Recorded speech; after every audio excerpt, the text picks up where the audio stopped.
And it's important for white brothers and sisters to engage in listening to that kind of conversation. And I know it's tough to hear. I always give a warning at the beginning. It's going to be tough, but hold on. I'm an equal opportunity criticizer of shit.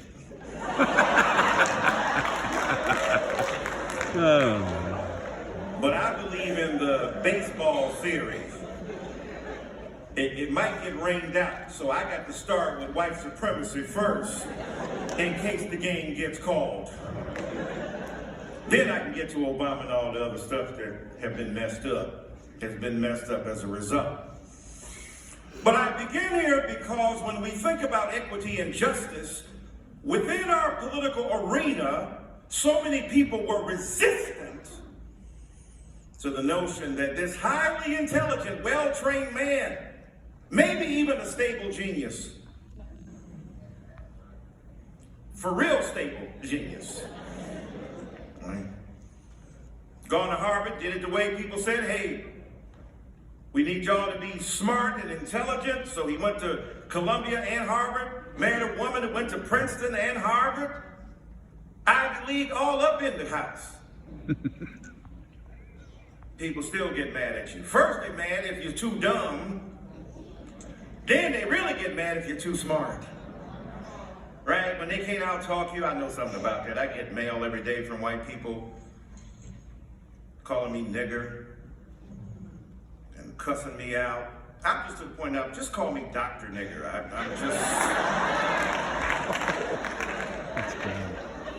show a little respect. Professor Nigger, I mean, choose one of them. Because I always have to correct their spelling. I said, no, Niger is...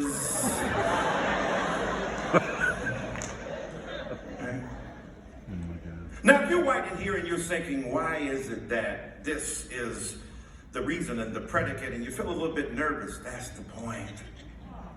Because all of us got to get a little nervous, right? When we think about the fact that we don't confront these issues and we don't tell the truth. So many black and brown people don't want to insult white brothers and sisters or hurt their feelings. That's why Robin DiAngelo wrote a book called White Fragility.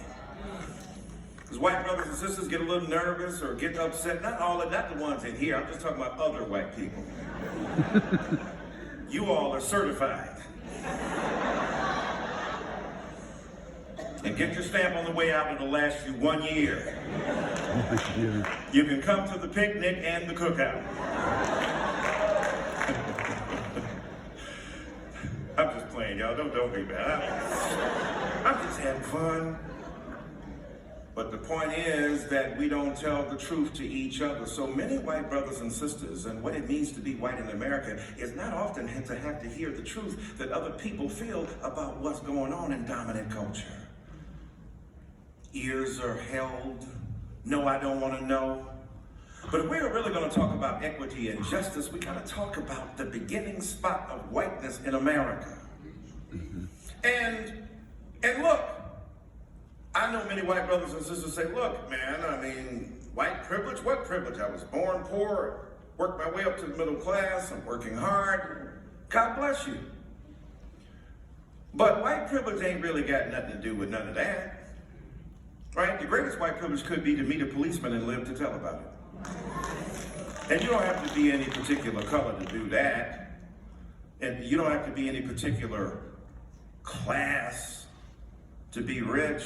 White privilege doesn't mean that every white person will be rich. It means that the people likely to be rich are white.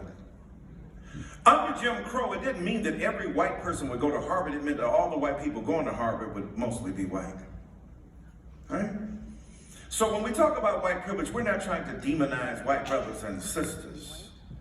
We're not trying to assault you or insult you. We're trying to ask you to become conscious of the unconscious ways and factors and practices and habits and dispositions that correlate to your own racial and ethnic identity that are often unconscious, unspoken, and therefore invisible to you. So we're just trying to hip you to some of the stuff that's going down to make you more aware of what might occur. Not nastily, I got jokes. But insistently, it's going to be nerve-wracking anyway. It will be nervous-making anyway, because it unmakes a white world that is often incapable of naming itself with the privileges to which it has become heir. Many of my white students, without saying so, think that many of the black students and brown students they see in class are there because of affirmative action. Somebody gave them a hookup. So this year I tried a different route to let them know how that feels. So when we do our introductions each year, we go around and kids say where they're from. And I just said, are any white kids here today whose parents have bought them into this classroom? Now they got it. Y'all might think it's harsh. They laugh, hop nervously. I said, I'm just serious. I'm just playing. But imagine if every white person was presumed to have a benefactor, a mother, a father, who used their economic and material resource to procure your entree into a schoolroom. Imagine being a woman now and people assuming, well, because you are the recipient of affirmative action, you have been provided an opportunity that a man could otherwise enjoy. Or as a person of color, that you are taking the seat of my sister or brother who deserves to be here. Only with the beginning point of an unconscious privilege that presupposes your ability to lay claim to a good that has to be fought for by everybody else. And so when we talk about equity and justice, we got to speak about the force and function of whiteness in America. And that's important because whiteness is a norm, it's an ideal, it's a value, it's an identity, it's an institution, it is a social force. All that together. And some of the most heinous and hurtful practices in America have resulted from our unconscious integration of whiteness into the circle of American identity. The great philosopher Beyonce Giselle knows.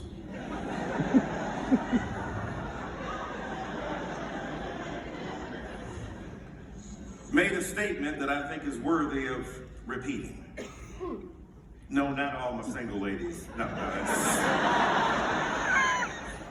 if you really, really dig me, put a ring on it. That is an appropriate reminder, but not here today. She said, it has been said that racism is so deeply rooted in America that to challenge racism looks like you're challenging America. That's profound. That's right up there with say my name. Or one of my favorites, stay gracious, best revenge, get your paper.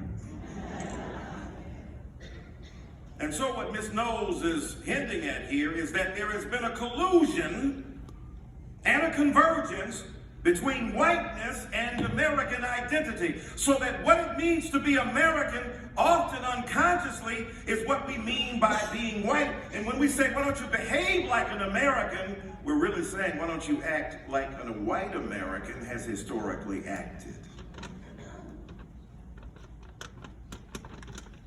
And so a football player can take a knee, gently protesting against racial injustice, no harm, doing it with all the respect due to the country, and be blackballed out of football.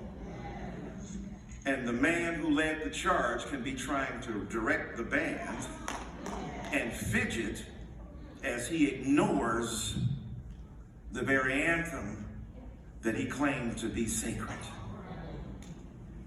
This is what whiteness does. It gives an excuse in advance for the untoward behavior of a particular individual. And forgive me, but let's look at the most recent example.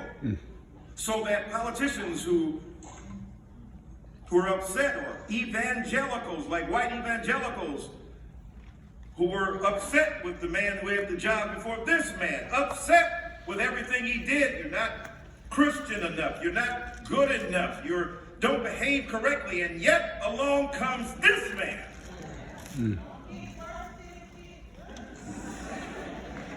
And white evangelicals have made their peace with one of the most hideous expressions of moral and legal corruption that this nation has seen. That's right.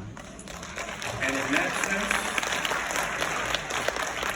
whiteness has to be interrogated, and we're looking for equity and justice. We have to tell the truth about the degree to which whiteness has provided people opportunity who otherwise would not receive it. Which is why I don't want to hear any complaints about even the misnomer of affirmative action. We know affirmative action means that when people are competing for a job or a slot in the schoolroom, that in this competition over ever scarce resources, that the nod goes to the person who is historically underrepresented if those people are relatively equal in merit and achievement. Now, some people think affirmative action means you just get a hookup to women and people of color. That ain't what it is. But no more excuses, no more jumping on affirmative action when we look at the malignant mediocrity that has clouded the American scene.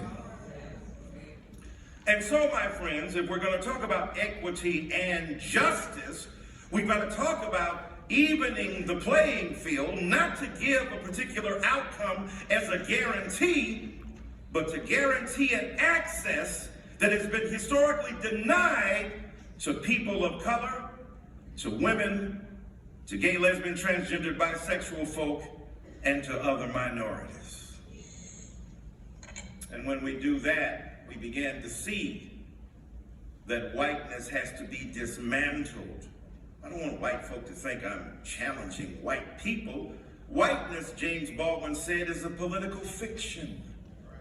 It is a projection. So is blackness. So is what it means to be red, brown, yellow. All of these are fictions. Nobody is born with a notion of what it means to be black or white or red or yellow or brown. These are socially constructed identities that the society assigns to us. And so at that level, we begin to understand the viciousness of the consequences of that whiteness when not consciously interrogated.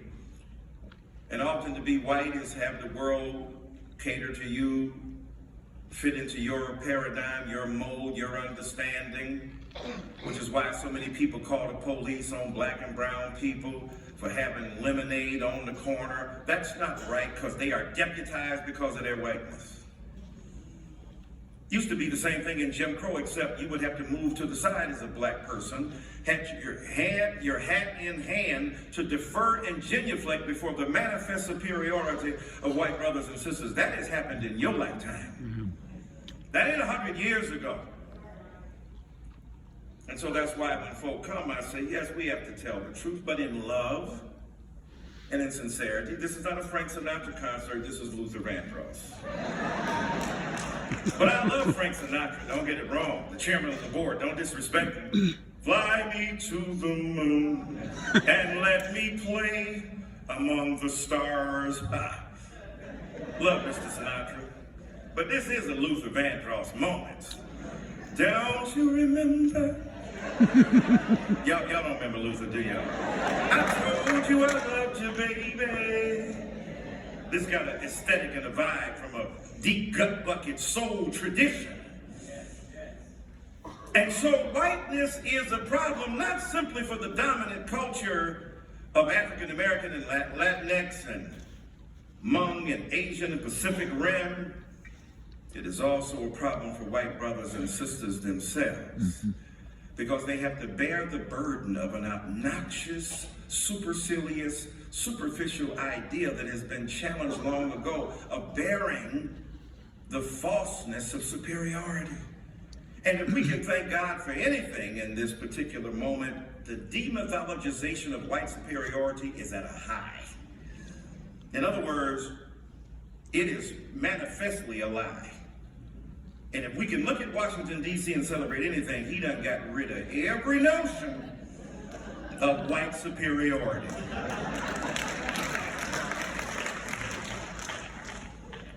But when we talk about that equity, we got to also talk about that justice. And that means those of us who have been disadvantaged by white supremacy, victims of the palpable resonance of white fragility, also got to pay attention to how we have reproduced the pathology of oppression in our own circles. I was at a black church the other day and a black woman told me, "You know you're going to hell." I said, "Well, ma'am, I know 25 reasons why I should go to hell. I'm just curious about the one you know." Because last time I checked, my phone is locked. Oh, you holy rollers.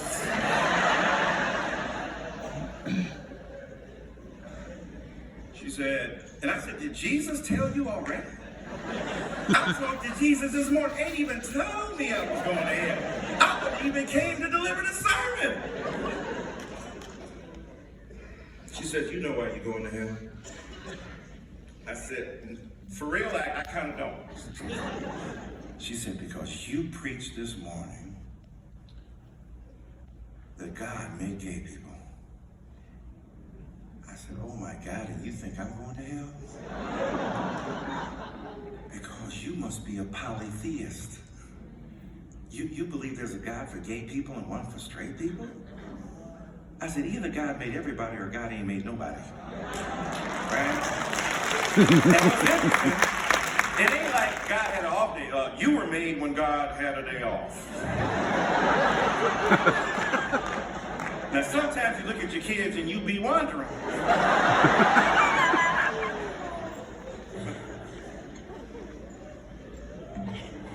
I said, "Ma'am,"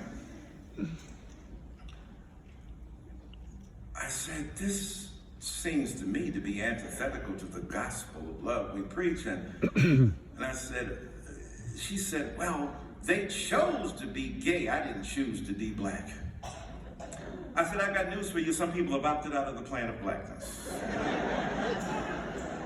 I ain't gonna name no names, Clarence, but what's interesting, what? You people are so hostile. I named one of my favorite singers, Clarence Carter, and you jump to conclusions. Ben. What? I like Uncle Ben's rice.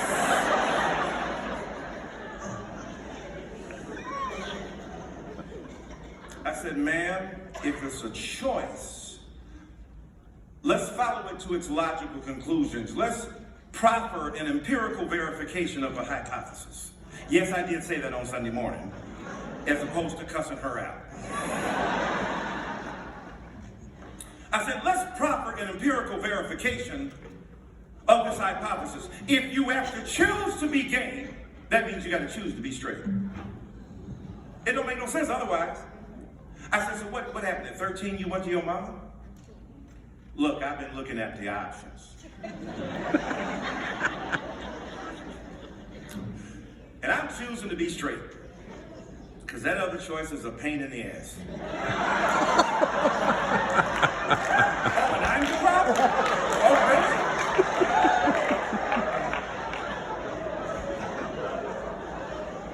That bit of homophobia notwithstanding, let's be honest. I said, "So if it's a choice for everybody, or it's a choice for nobody." And I said, "What's interesting to me, let me tell you how I know in my own mind that I don't think it's a choice. Take a white senator from Iowa. Loves his wife and his children. Republican, conservative values. And yet he goes into a bathroom, sits in a stall, and touches the toe of the gentleman next to him to indicate that he is available for mutual and reciprocal erotic entanglement." Now, I've done the same thing, but I was just looking for toilet paper because it was out. I did not know. I was like, "Yo, I'm out over here." I didn't know I was hollering at that moment. Because gay, lesbian, transgender, bisexual rituals of sustenance and flourishing are contained within a cloak of invisibility because they are rendered marginal in a culture that is deeply and profoundly homophobic. And so if we want to talk about justice, we have to talk about being self-critical about our own communities of color that reproduce the pathology of oppression too. Right? I ain't never been to no black church that turns down gay ties. I mean, we in Atlanta. Have you been to one? I ain't never been to one. The only funny money they don't want is change. And so, when we think about justice, justice is what love sounds like when it speaks in public. Justice is the attempt to render viable a place of equity for all human beings, regardless of their color, or their sexual orientation, or their class, or their religion, or their gender. Now, some people get retroactively homophobic when they find out that somebody helped them that was gay. Oh my God. Had I known you were gay, I would have never received that 4-year scholarship to Georgia Tech that got me through and allows me to make a good living.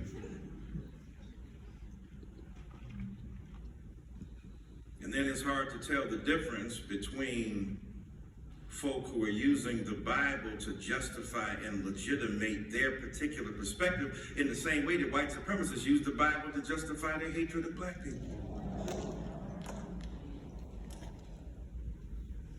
The word said what? First of all, y'all ain't biblical literalists. If thy right eye offend thee, cut it out. Pluck it out, excuse me. Because we got to do with the original language of King James.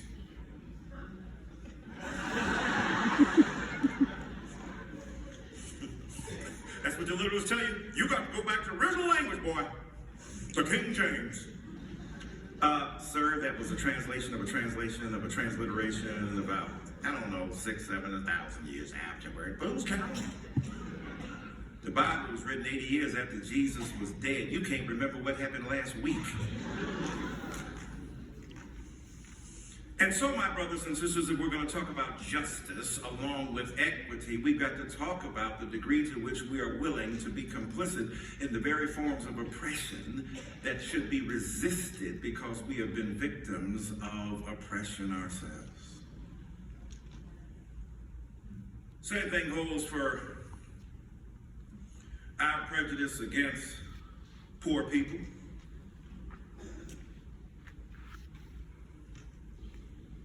There was a comedian that went around the country years ago, beating up on poor people, talking about how they talked.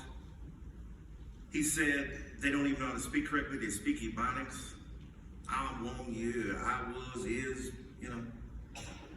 He said that these poor people give their kids names like Taliqua, Shaliqua, and Muhammad and all that crap, and they're all in jail. Many black people applauded him. Many white Americans thought he was a stand-up person, as a comic. He was now telling the truth. Made commercials about Jell-O. Had a sitcom on television, the most successful ever. And the people put the Jell-O in the pudding pot. And then he went around excoriating, lambasting, viciously assaulting poor black kids. And even black people celebrated him, lifted him up, saw him as a hero. And of course he had done great things, no doubt about that, but not that part. They're all in jail, he said. I guess he thought they needed company.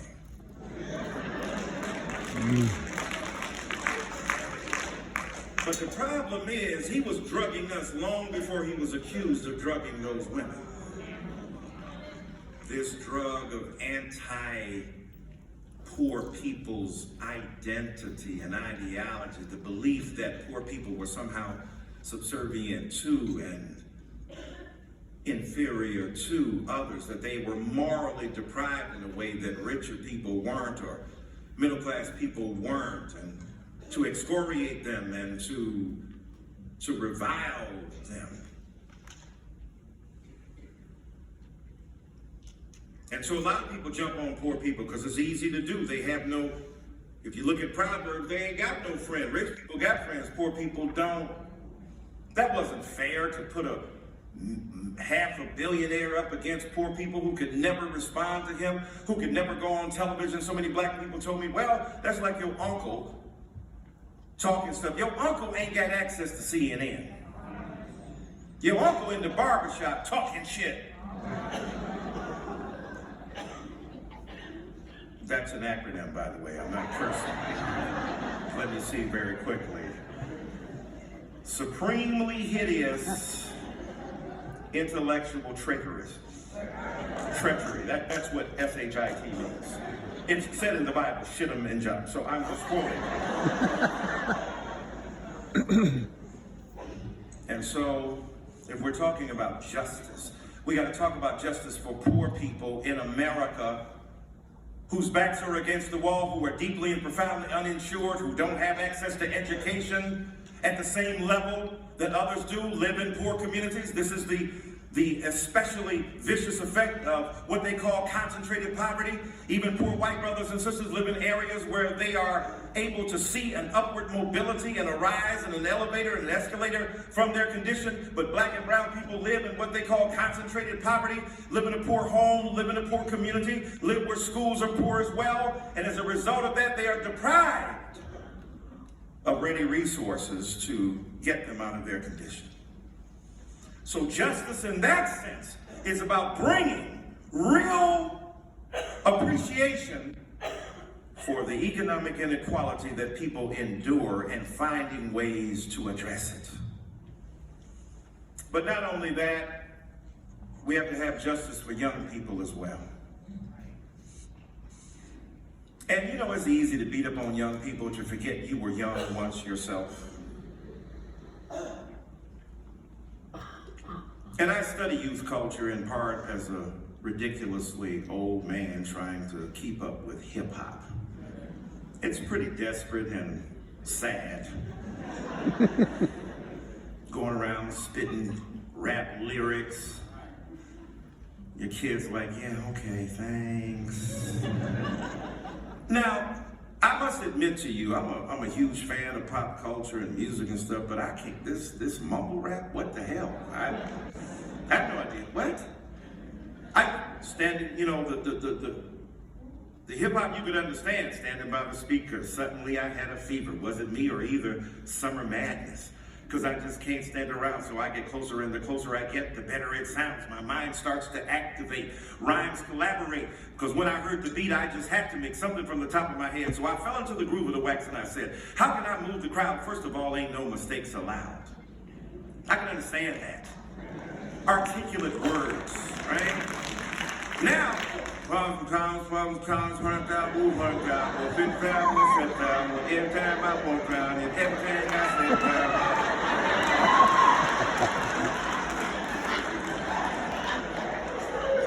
did they get on television? Know what I'm saying? No, actually. The hell are you saying? That's when we're all white. I feel your pain. What in the hell are you talking about? Only part I understand, walking like you talking. Hey! Well, other than that, you're Cardi B'ing me in the game.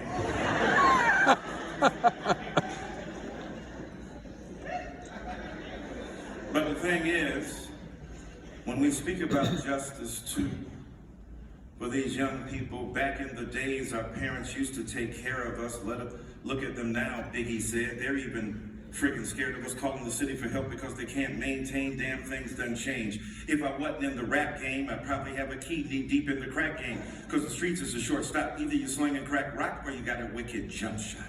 Damn, it's hard being young from the slums, eating 5 cent gums, not knowing where your meal's coming from. What happened to the summertime cookout every time I turn around and brothers being took out? How do we address spaces of recreation that are being shrunken in post-industrial urban culture, where gentrification has marginalized black and brown people and left them aghast and agape, and their educational opportunities are dangling at the end of a precipice that they can barely reach because they have been financially rendered desperate, economically rendered marginal, and socially diseased.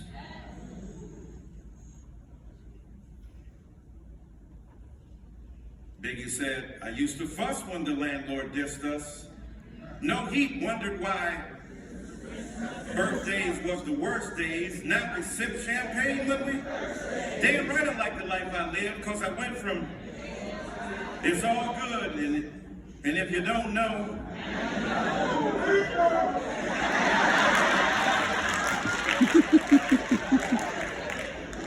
gotta throw some Barbra Streisand in there. I can't keep doing that. And so, when you listen to the hurt and pain and agony, Tupac said, somebody wake me, I'm dreaming. I started as a seed, the semen, swimming upstream, planted in the womb while screaming. On the top was my pops, my mama hollering stop from a single drop. This is what they got, not to disrespect my people, but my papa was a loser. Only plan he had for mama was the blanker and abuser. And even as a seed, I could see his plan for me, stranded on welfare, another broken family. What kind of justice is brought to young black people whose backs are against the wall, poor white people who are struggling against odds, living in post-industrial urban spaces where their labor has been rendered marginal and retraining programs are not plentiful? And so this culture of hip-hop becomes a way to articulate values, visions, virtues, desires. And I know a lot of us can't take the cussing, but what's more obscene, the curse words they use or the conditions against which they speak? I'm almost done, but if we're going to really talk about justice in America, and we're going to talk about equity and evening the playing field, we got to speak about gender. And when men hear this, they think, oh, they're talking about women again. Just like with many white brothers and sisters, when you hear race, you think everybody but white folk, and white folk possess race too. Men hear gender, and we hear everything except men. We don't think about the toxic masculinity, the vicious, poisonous patriarchy, and a term I coined, femophobia, just scared of real women. Real women show up, you get real nervous. My God. Feel like grabbing things. Y'all so slow, man.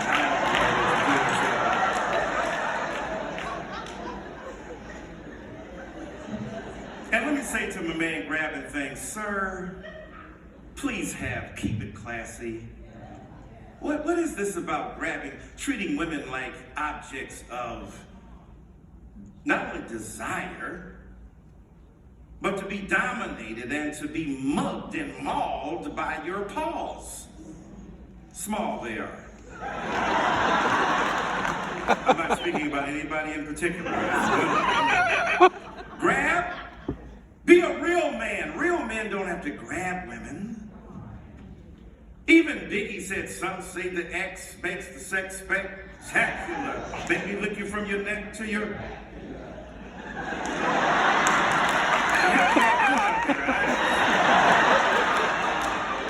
So delivering chills up that spine. That ass is mine. But look what he said. Look at that conjunction. But if it's all right with you, that's affirmative consent. That ain't grabbing it. That's begging for it. I know, I've practiced it over the years. Baby, please. You know, you ain't got to grab it. Call the integrity of your personality. Be willing to sacrifice for your woman. Be engaged in the practice of mutual and reciprocal uplift so that you recognize her career is just as important as yours. You'd be surprised what you might have coming your way.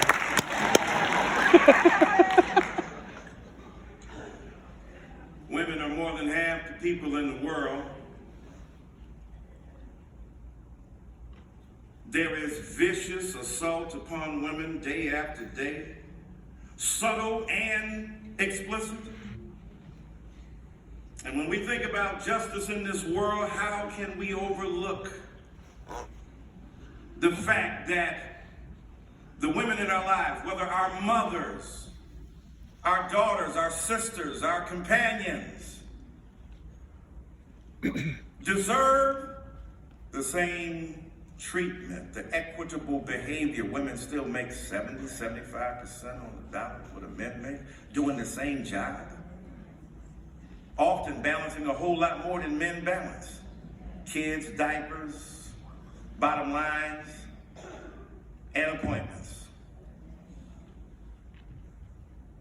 And so, when we think about the condition, the plight and predicament of women in our culture, and we think about the vicious inequality that prevails, we have to interrogate the practices of a culture, whether educationally, whether socially, whether in our service organizations,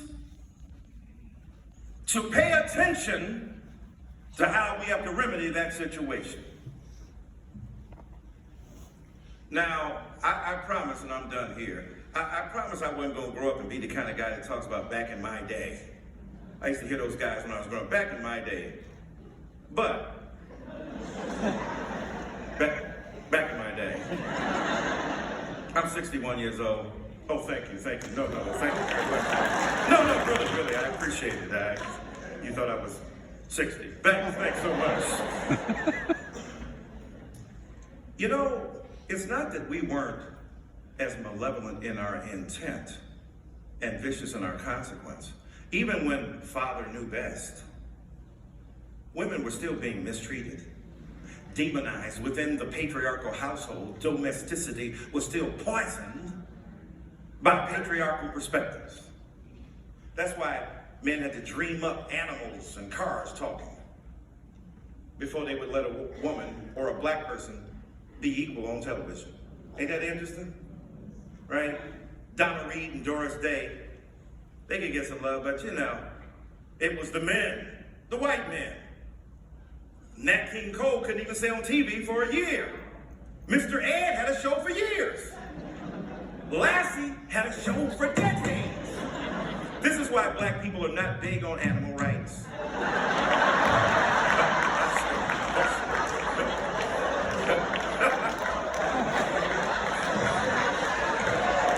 I'm just serious. Wait. Because Lassie did not come to the March on Washington. And when she showed up, she was at Birmingham trying to bite Negroes. Come on, y'all. That's Mr. Ed? A horse is a horse, of course. Y'all remember that? Wilbur. My Mother, the Talking Car. Big Ben, Gentle Ben. A bear had a show. What message does that send? Think about what that means subconsciously to people watching it who wonder why their group of people can't get on television and the animals are having their way. Now, don't get it wrong. I'm for animal rights as well. The ways in which the critical malevolence with which animals are often treated. So we're not saying that, but we're saying that in the context, some people would be more concerned about their fellow sentient beings who are animals than the human beings who make up their own community. And women have been dehumanized within that hierarchy. Of all races, of all ethnicities. And so before I take my seat, it's not that back in my day we were better. We just didn't celebrate the pathology in public the way they do now. Calling women names out in public. beating up on them in public, saying vicious things in public. And so in my day, we used to sing about it. Sunshine, blue skies, please go away. My girls found another and gone away. With her went my future. My life is filled with goons. So day after day, I stay locked up. And this is for old people. I thought y'all, this ain't hip hop now. This, the Temptations. I stay locked up in my room. I know to you, it might sound stupid, but I wish it would rain. Y'all remember that? Oh, I wish it would rain.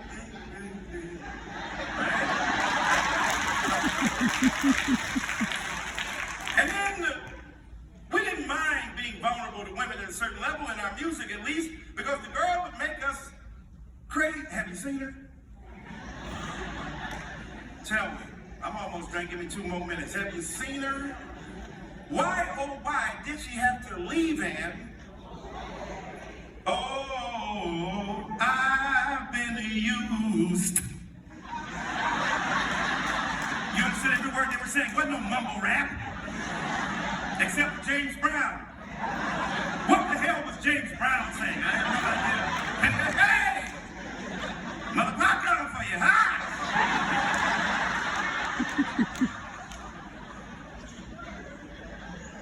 Then she would make us see things. Today I saw somebody who looked just like you. She walked like you do. I thought it. As she turned the corner, I called out your name. Shanae. It wasn't you. Let me take my seat. Let me take my whole thing though. Now what are they singing? You remind me of my Jeep.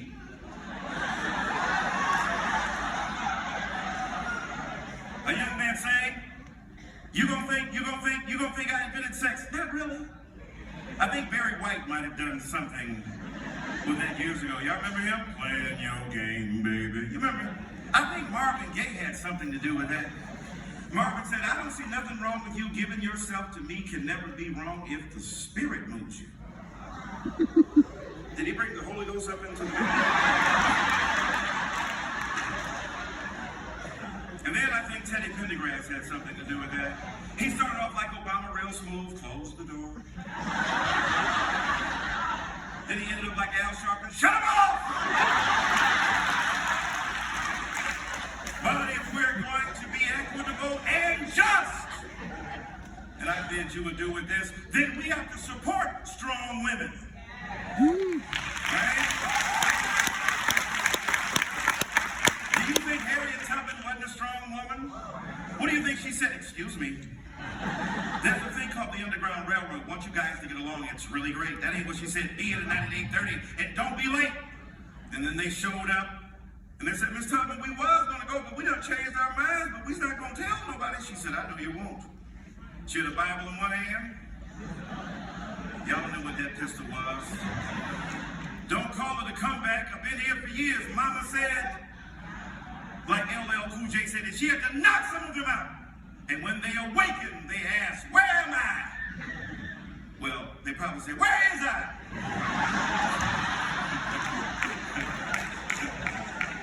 And they said, you are free.